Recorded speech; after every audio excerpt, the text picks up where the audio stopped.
Hola, bienvenidos a esta segunda parte de nuestro video Componentes del motor. Aunque es un poco extenso, con esto podemos finalizar todo nuestro sistema, así que bienvenidos.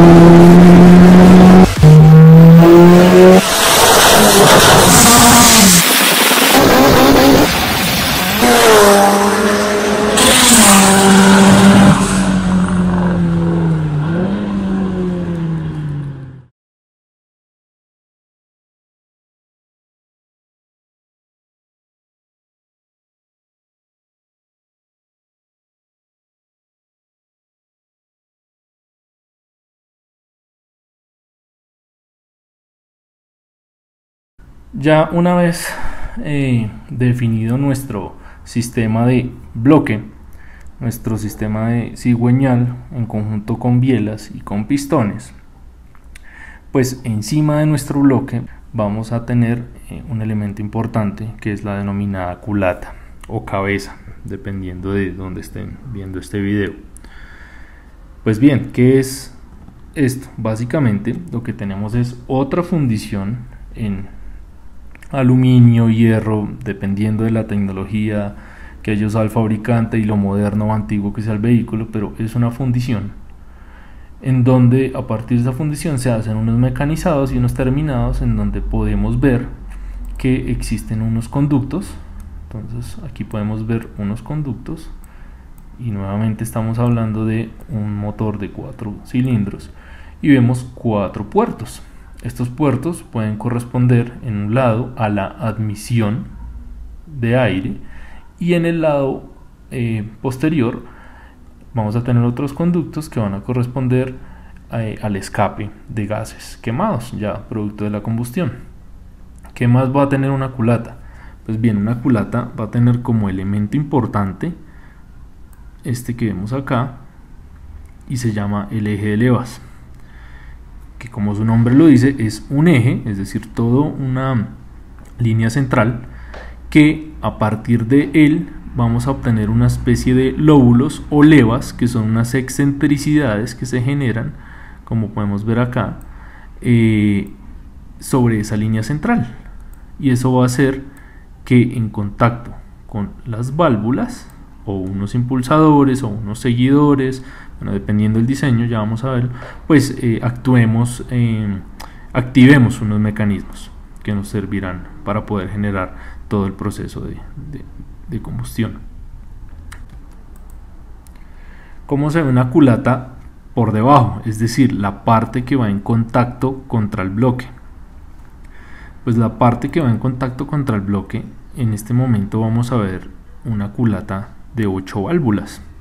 ¿Y por qué se llaman de 8 válvulas? Es porque precisamente al darnos cuenta que cada cilindro va a tener 2 agujeros, es decir, 2 cavidades para válvulas, al multiplicarlo por los 4 cilindros es una culata de 8 válvulas. Y vemos que un agujero es más grande que otro, ¿verdad? Normalmente el agujero más grande en una culata de este tipo es el agujero que corresponde a la admisión de nuestro motor y el más pequeño corresponde al escape, es decir que por este agujero ingresará el aire limpio mezclado con gasolina o el combustible que estemos usando, y después del proceso de combustión por el agujero pequeño saldrán expulsados los gases. ¿Qué más vemos? Un agujero que corresponderá a la cavidad para la bujía. Vamos a hablar también de la bujía y cómo funciona la bujía y cuál es el principio de funcionamiento. Entonces, al estar esto en contacto con el bloque, pues debemos tener exactamente una coincidencia de los orificios que habíamos visto, que unos son para el refrigerante, otros son para lubricación y otros serán los agujeros que simplemente me ayudan a sujetar la culata contra el bloque. Entonces es la tornillería de culata. Bien, son los tornillos. Entonces todos los agujeros tienen una función y cada cámara, esto al sellar encima de nuestro bloque, pues ya conforma la cámara de combustión. Hay de diferentes diseños, hemisféricas, normalmente tienden a tener este tipo de forma, pero también los diseñadores hacen variaciones o hacen algunos maquinados especiales para buscar diferentes formas de mezclar, de homogenizar la mezcla que nos llega de aire y combustible para ser más eficientes en combustión. Bueno, eso ya son particularidades de cada uno, pero básicamente esto es lo que vamos a encontrar. Entonces, ¿qué estamos viendo acá? Claramente nuestra culata 8 válvulas. Ya sabemos por qué son de 8 válvulas, ya sabemos qué podemos ver en una culata en la parte de abajo. Y ya sabemos que por los laterales obtendremos los puertos de escape, en este caso, porque corresponden a estas salidas. Y por el lado posterior, pues los puertos de admisión para obtener el ingreso de nuestra mezcla aire-combustible. Bien, pero resulta que las culatas también pueden tener más de 8 válvulas. Y en este caso estamos viendo una culata que es de 16 válvulas. Y no solo de 16 válvulas con un solo árbol de levas, porque podría encontrarse esa configuración, que no es muy típica, sino que en este caso ya estamos viendo dos árboles de levas. Uno está en esta parte y el otro está en esta parte, en donde vemos nuestros ejes y cada uno pues tiene las levas. Entonces podemos encontrar esta configuración, y en este caso vamos a encontrar que en estos agujeros que están acá son las cavidades donde pondremos las bujías. ¿Cómo se ve una culata de estas por debajo? Encontramos ahora 4 válvulas por cámara de combustión, en donde las más grandes van a ser nuevamente para la admisión de nuestra mezcla, y las dos más pequeñas corresponden a los gases de escape. Ahora el hueco central corresponde a la bujía, entonces vamos a darnos cuenta que la bujía está en todo el centro de la cámara de combustión. Eso nos ayuda a tener un mejor quemado de toda la mezcla cuando toda nuestra cámara de combustión esté llena. Igual tiene los conductos que corresponden a lubricación, refrigeración y sujeción de la culata con el bloque. Entonces se ve de esta forma.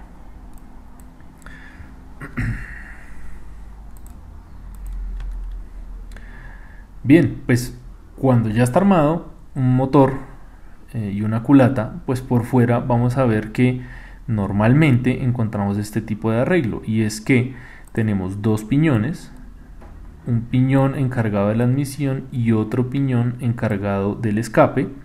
Dependiendo de cómo esté diseñado el motor, hay algunos que tienen el escape en la parte trasera o hacia el cortafuegos, y otros tienen la admisión hacia la parte del frente del carro, o viceversa. Eso ya depende del fabricante, pero básicamente hay un piñón que controla los ejes para la admisión y otro piñón que controla el eje de levas para el escape.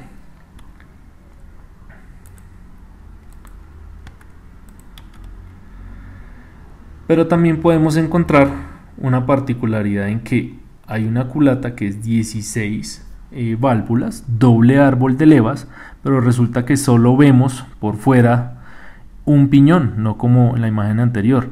Pero resulta que internamente, aunque este piñón está en contacto con nuestra correa de repartición o cadena, dependiendo cómo sea, resulta que el motriz es este eje de levas, pero internamente la culata tiene una transmisión de movimiento y se hace a través de un sistema piñón-cadena, en donde al estar moviéndose por la correa de repartición entra en contacto con la cadena que mueve el segundo eje de levas. Entonces también podemos encontrar este tipo de arreglos. Y también encontramos, en este caso, vemos que hay 5 válvulas por cámara de combustión. Han escuchado ustedes los motores 20 válvulas conocidos del grupo Bach, que es Audi, Seat, Skoda, bueno, y todo este grupo, en donde usan unos motores que son 20 válvulas. Y 20 válvulas quiere decir que son 5 por 4 cilindros. Y en este caso tenemos 3 válvulas de admisión por cada uno y 2 válvulas de escape. Entonces siempre le doy prioridad a la admisión. Tenemos más área de ingreso de mezcla y tenemos 2 para escapar. Esto tiene una razón y lo vamos a ver más adelante. Entonces también pueden encontrar este tipo de configuración. No es muy típico, pero para que vean que existen motores de 20 válvulas.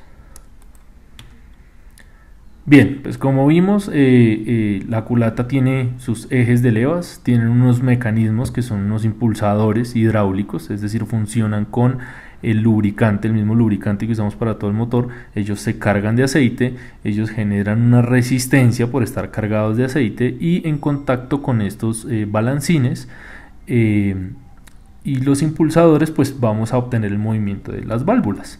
¿Cuáles son las válvulas? Pues tenemos, ya sabemos, válvulas de admisión y válvulas de escape. Vamos a ver que algunas tienen unas diferencias en estos bordes por su maquinado y por el material en el que están hechos. Porque, por ejemplo, las válvulas de escape deben soportar mucha más temperatura producto de los gases que vienen de la combustión. Entonces estos bordes que van en contacto con los asientos de las culatas, es decir, en donde asientan, pues tienen unas características para poder soportar la combustión que se genera. ¿Cómo se ve un eje de levas ya en contacto con los impulsadores? Pues básicamente debajo de estos impulsadores, que son hidráulicos, cuando esto está en movimiento, está girando, pues la leva pisa literalmente esta superficie y la obliga a bajar. Entonces cuando la leva está girando en esta dirección y finalmente pisa a este impulsador, lo obliga a ir hacia abajo, pues está abriendo o cerrando una de las válvulas que acabamos de ver. ¿Cómo se ve una culata de 16 válvulas, doble árbol de levas, en una configuración si hiciéramos un corte transversal? Entonces, bueno, aquí vale la pena aclarar algo. Ustedes han visto que algunos motores dicen en la parte superior o en la ficha técnica la sigla de SOHC o DOHC, que es SOC o DOC. Esto es a partir de la abreviatura de unas palabras en inglés, que es de Single Overhead Camshaft o Double Overhead Camshaft. Quiere decir que el single tiene un solo árbol, es sencillo. Entonces es el árbol central, como vimos en una de las culatas, y el DOC es de Double Overhead, es decir, tiene doble árbol de levas. Eso quiere decir las siglas SOC o DOC que vemos en los motores. En este caso estamos viendo una de doble árbol de levas y es 16 válvulas. Si hacemos un corte, lo que vamos a encontrar, sobre lo que les mencionaba, es tenemos nuestra leva que al estar haciendo su movimiento de rotación y al estar girando, entonces esta punta pues va a obligar a este impulsador a oprimir la válvula y la válvula se va a desplazar hacia abajo. Y cuando sigue girando y ya la punta de la leva no está en contacto con él, sino ya va en esta posición, entonces el resorte es quien hace que mi válvula se devuelva a su posición original y suba. Y así sucede igual con admisión o con escape. Entonces básicamente este es el funcionamiento de la culata. Aquí vemos los ductos para admisión o para escape.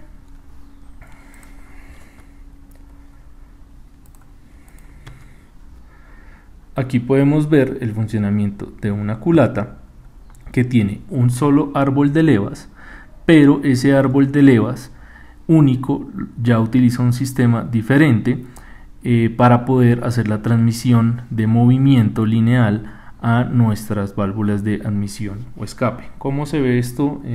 Similar a como lo vimos en el ejemplo anterior.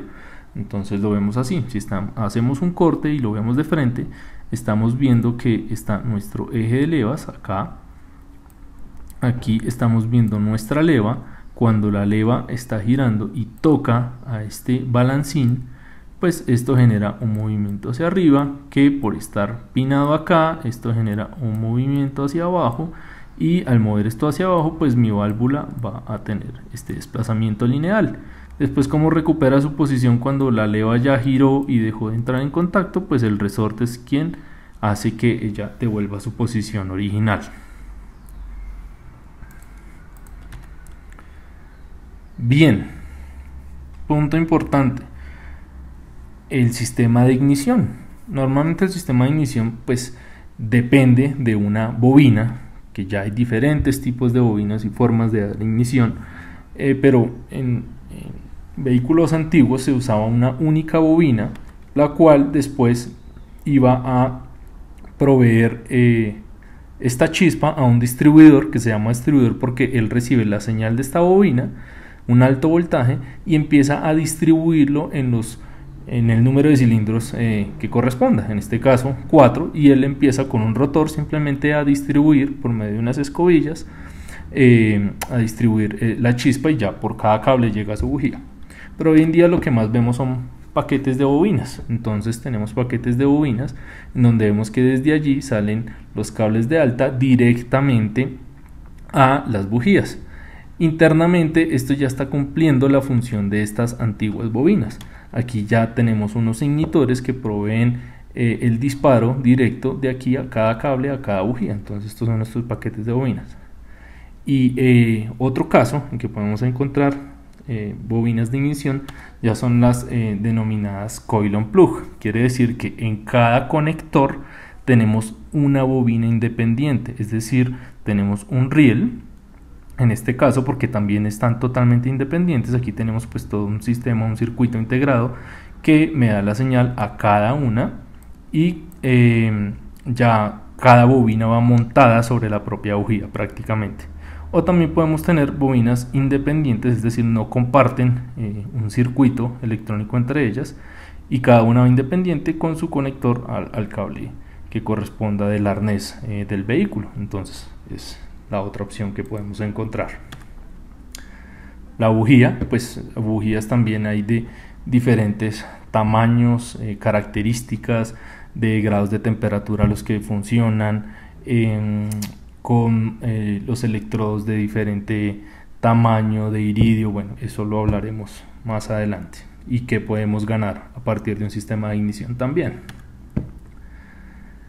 ¿Con qué seguimos? Pues resulta que la otra parte que ya vimos que debe ir montada en la culata son los múltiples, uno de admisión y uno de escape, que nos permiten, en este caso este es el múltiple de admisión, y el múltiple de admisión, a partir de esta entrada, que es donde estará montada nuestra boca de aceleración, y es donde a partir de operar el pedal del acelerador movemos la boca que está aquí, que nos genera un efecto Venturi, que es decir, vacío, ingresa nuestro aire.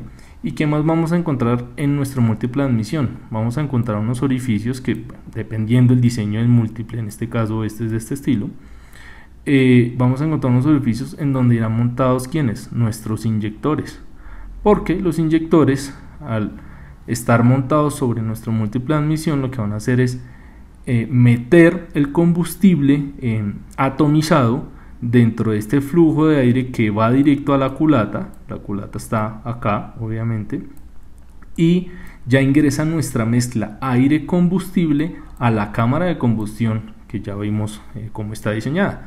También las bocas de aceleración pueden estar montadas en el centro, dependiendo del múltiple, hacia el otro lado. Bueno, eso ya depende, pero el principio básico de funcionamiento de múltiple de admisión es este. ¿Y cómo se ven los inyectores? Pues los inyectores van montados sobre un riel común, que es por donde viene el combustible, donde se debe garantizar una presión base, y los inyectores se encargan es, a partir de este riel común, empezar a atomizar el combustible dentro del múltiple de admisión. Aquí vemos otro ejemplo. Esto es una rampa que ya es plástica, la anterior era metálica, pero básicamente es lo mismo. Y por el otro lado tenemos el múltiple de escape. Pues el múltiple de escape finalmente lo que hace es colectar los gases que vienen de esa combustión y los lleva a un tubo común, que finalmente está la tubería de escape que llega al final del carro, llevando todos los gases quemados y expulsándolos. Así se puede ver montado. Hay unos que son un poco menos restrictivos, es decir, van más independientes hasta un punto donde se pueden colectar, y de ahí para allá ya los vuelve un solo tubo y van adelante. Sobre modificación de escapes también hablaremos mucho más adelante. Ya para cerrar, un punto importante que lleva nuestro bloque como accesorios o como parte fundamental de él es una bomba de aceite, porque pues a partir de las lubricaciones que podemos ver que los mecanismos que están interactuando necesitan lubricarse porque hay partes mecánicas en contacto, y si no tenemos una película de lubricante que nos evite la fricción y haya pérdida de material, pues vamos a tener daños en el motor. Entonces es parte fundamental. Así sea una bomba de aceite normalmente que va posicionada sobre el frente del bloque, así se ve por dentro una bomba de aceite, en donde básicamente el principio de funcionamiento es que el fluido es succionado desde el cárter, que ya vamos a ver el cárter, y ese fluido, que es el lubricante, va a estar siendo comprimido en estas pequeñas partes de la bomba. Al estar rotando ese piñón, que es excéntrico, en esta cavidad, vamos a ir comprimiendo y comprimiendo desde la succión hasta la descarga de el aceite a todo el sistema motriz. Entonces básicamente así funciona una bomba de aceite. También hay bombas mecánicas que se pueden poner adicionales, pero eso normalmente se hace para carros de carreras y son independientes al sistema motriz de la correa de repartición del carro.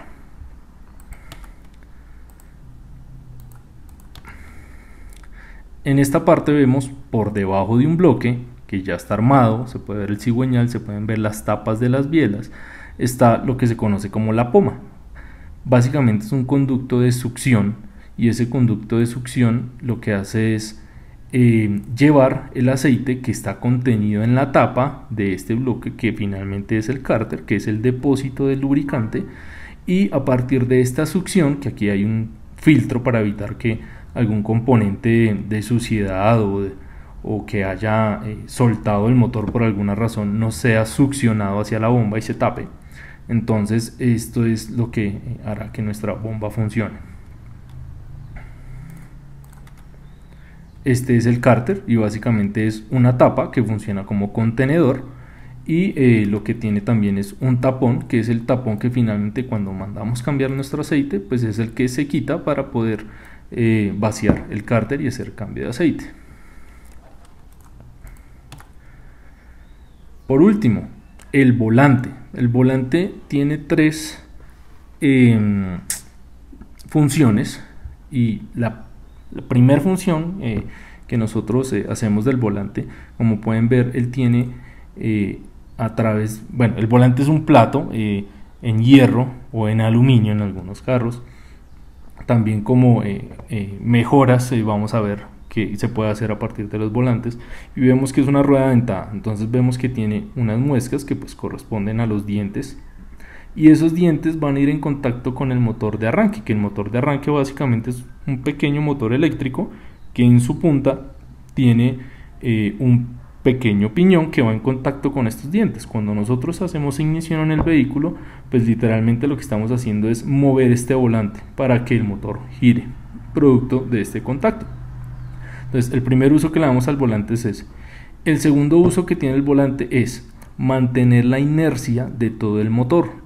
Esto está acá sujeto directamente al cigüeñal. Estos pernos que estamos viendo acá, pues literalmente están directamente anclados al cigüeñal. Entonces están moviéndose al tiempo con el cigüeñal. ¿Y para qué nos sirve? Para mantener la inercia del motor. Es decir, que una vez se ha roto la inercia y el motor está haciendo combustión en sus 4 cilindros, pues esto está girando, y el peso de este volante nos mantiene una inercia en el motor para evitar que pierda RPMs fácilmente o suba muy rápido RPMs fácilmente también. Los fabricantes buscan un equilibrio.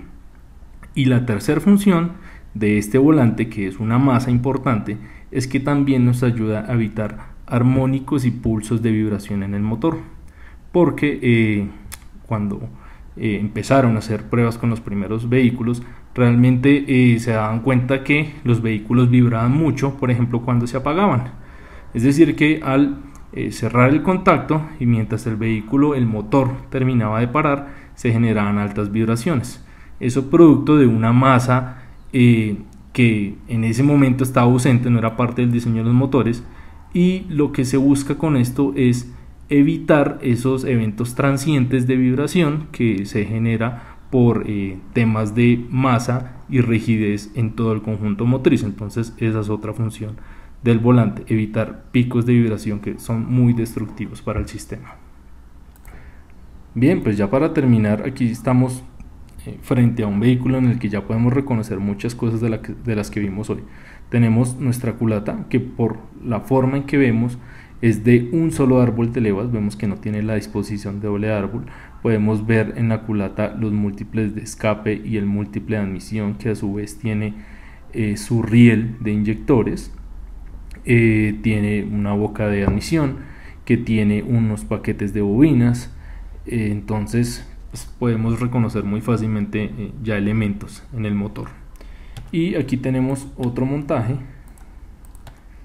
en donde ya vemos que se trata de una culata de doble árbol de levas. Por la disposición que vemos en la línea central irán ubicadas las bujías, vemos nuestro paquete de bobinas, vemos que se cuenta con un sistema de escape, vemos que se cuenta con un sistema de admisión, que en este caso no es el original. Podemos saber por qué se hacen estos múltiples de admisión así, que hay un sistema de admisión, una boca, que hay una correa de repartición que está moviendo los dos ejes de levas.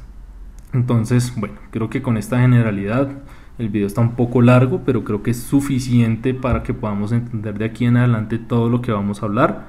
Espero les haya gustado, espero haber sido lo más claro y sencillo en términos de tecnicismos. La idea no es complicar este asunto, sino que sea muy digerible para todos. Entonces, gracias por vernos y por escucharnos en esta ocasión, y nos vemos en el próximo video.